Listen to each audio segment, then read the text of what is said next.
और क्या, निद्रायाम हरते लक्ष्मी, यदि संध्या के समय कोई सो रहा है तो उसकी लक्ष्मी धीरे धीरे अपने आप नष्ट हो जाएंगे। और महाराज पढ़ना लिखना क्यों नहीं चाहिए शाम को? क्योंकि हम सब लोग पढ़ते लिखते, थोड़ा जरूर इसको बताइए। स्वाध्याय मरणम ध्रुवम, यदि कोई स्वाध्याय करता है मरण तुल्य उसको कष्ट प्राप्त होता है जीवन में। इसलिए कभी संध्या के समय स्वाध्याय नहीं करना चाहिए। मनुष्य मनसा सेव्यति इति मनुष्य, मनुष्य के बारे में बताया गया जो परमेश्वर के साथ मन से संबंध बना ले वही मनुष्य है। वही मनुष्य है कि जो मनुष्य के लिए मरे। और यहां भी लिख दिया परमेश्वर के साथ जिसका मन पत्नी या आत्मा रूपी पत्नी परमात्मा रूपी पति से जिस दिन मिल जाता है उसी दिन परमानंद की प्राप्ति व्यक्ति को हो जाती है। क्यों? क्योंकि वैसे तो विषय वासना काम विषय भोगों के उपयोगों से कभी शांत नहीं होने वाला है। क्यों? जितना ही काम सेवन हम करते हैं उतना ही और इच्छा बढ़ती जाती है, बल्कि उसी प्रकार से बढ़ती है। लिखा है जिस प्रकार से हवन सामग्री बढ़ती जाती है, जैसे आहुतियां डालते जाएंगे हवन बढ़ती जाएगी, प्रज्वलित होती जाएगी। अतः ऐ दिति महारानी इस समय संभोग मत करो, क्योंकि इस समय की संतान भयानक होगी। परंतु बहुत मना करने के बाद जब नहीं माने तो वो बाद में संभोग करने के पश्चात कश्यप ऋषि ने दिति को श्राप दे दिया। ऐ दिति, मैं तुझे श्राप देता हूँ, तुमने मेरे मना करने के बाद भी नहीं माना तो देवताओं की अवहेलना की, मेरी आज्ञा का अवहेलना की, इसलिए मैं तुझे श्राप देता हूँ।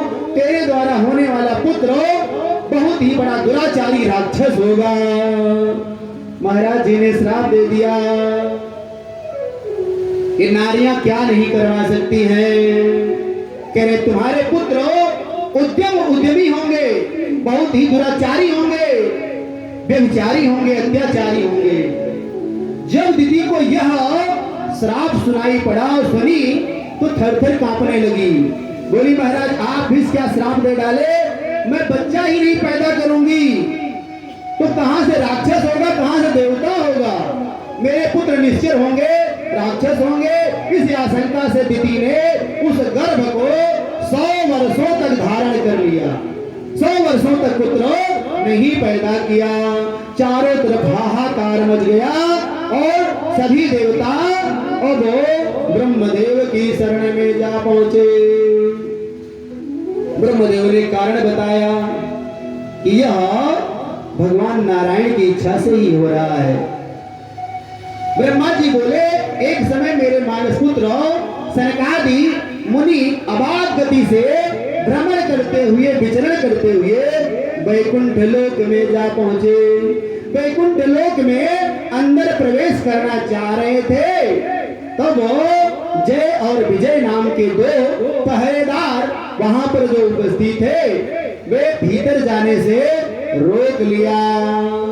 और 3 बार प्रयास करने के बाद जब रोक लिया तब सनकादि मुनियों ने श्राप दे डाला। श्राप दे डाला करे द्वारपाल हरि के प्रिय दो, द्वारपाल हरि के प्रिय दो और जय विजय जान सबको। वे दोनों द्वारपाल जाने नहीं दिए। सनकादि मुनियों ने श्राप दिया जा तूने 3 बार मेरा प्रयास विफल किया, इसलिए 3 जन्मों तक पृथ्वी पर निश्चर हो करके जन्मोगे। भगवान ने सनकादि मुनियों से निवेदन किया, बोले ऐ मुनि आप शोक न करें। अंदर से भगवान नारायण भी आ गए। अरे महाराज क्या हुआ, ये मेरे पहरेदारों ने आपका अपमान किया।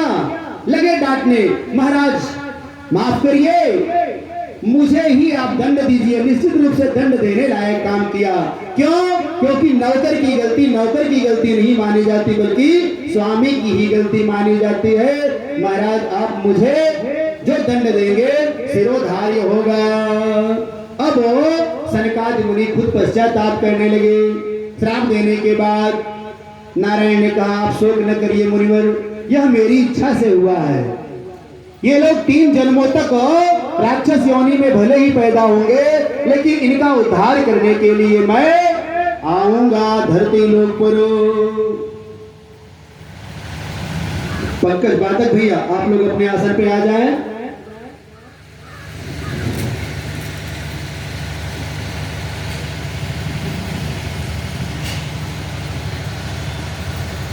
करें एक